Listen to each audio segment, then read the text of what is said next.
నమస్తే welcome to our channel నేను సిరి super star Mahesh Babu తన 25 ఏళ్ల సినిమా కెరియర్ లో మంచి గుర్తింపు తెచ్చుకొని ఇండస్ట్రీలో తనకంటూ ప్రత్యేక స్థానాన్ని సంపాదించుకున్నారు అయితే మహేష్ కేవలం నటుడే కాకుండా బిజినెస్ మ్యాన్ కూడా సినిమాలు చేస్తూనే అదే టైంలో యాడ్స్ బ్రాండ్స్ ప్రమోషన్స్ ద్వారా కోట్లకు కోట్లు సంపాదిస్తున్నారు టాలీవుడ్ లో మిగతా హీరోలతో పోలిస్తే కేవలం యాడ్ల ద్వారానే భారీ మొత్తంలో మహేష్ ఎక్కువ సంపాదిస్తున్నారు ఇప్పుడు మహేష్ వారసత్వాన్ని అతడి కూతురు ముందుకు తీసుకెళ్తుంది తండ్రి పాటలోనే తాను అంటుంది సితార సూపర్ స్టార్ కృష్ణ వారసుడిగా మహేష్ బాబు సినిమాల్లోకి అడుగుపెట్టాడు చైల్డ్ ఆర్టిస్ట్ గా ఎన్నో సినిమాలు చేసి ఆ తర్వాత హీరోగా టాలీవుడ్ లో మంచి గుర్తింపు తెచ్చుకున్నాడు అయితే మహేష్ కూతురు సితార మాత్రం పుట్టినప్పటి నుంచి ఫుల్ పాపులారిటీని తెచ్చుకుంది చిన్నప్పటి నుంచి ఆమె ఫోటోలు వీడియోలు ఏది పోస్ట్ చేసిన వెంటనే వైరల్ అవుతున్నాయి ప్రస్తుతం టీనేజ్ లో ఉన్న సితార మహేష్ కంటే మరింత యాక్టివ్ గా కనిపిస్తుంది గతంలో తన ఫ్యామిలీతో కలిసి ఓ యాడ్ లో చేసిన సితార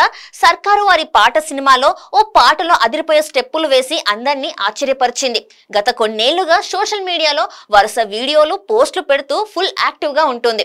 ఇన్స్టాలోనే సితారకు 1.7 మిలియన్ ఫాలోవర్స్ ఉన్నారు ఇక యూట్యూబ్ ఛానల్లోనూ 10,000 సబ్స్క్రైబర్స్ ఉన్నారు ఇంత చిన్న వయసులోనే పెద్ద బ్రాండ్ ప్రమోషన్స్ చేస్తూ చేతి నిండా సంపాదిస్తుంది గత ఏడాది ఓ జ్యువెలరీ యాడ్ లో సితార నటించి బ్రాండ్ అంబాసిడర్ గా వ్యవహరించింది అందుకు ఆమెకి కోటి వరకు రెమ్యునరేషన్ ఇచ్చారని సోషల్ మీడియాలో ప్రచారం జోరుగా సాగింది ఇక సితార కేవలం సోషల్ మీడియా ద్వారా భారీగా సంపాదిస్తుందనే టాక్ వినిపిస్తున్నాయి ఈమె కేవలం ఇన్స్టాగ్రామ్ ద్వారానే నెలకు ఏకంగా 30 లక్షల వరకు సంపాదిస్తుందని అంటున్నారు మరి ఇందులో నిజమెంత అనేది తెలియాల్సి ఉంది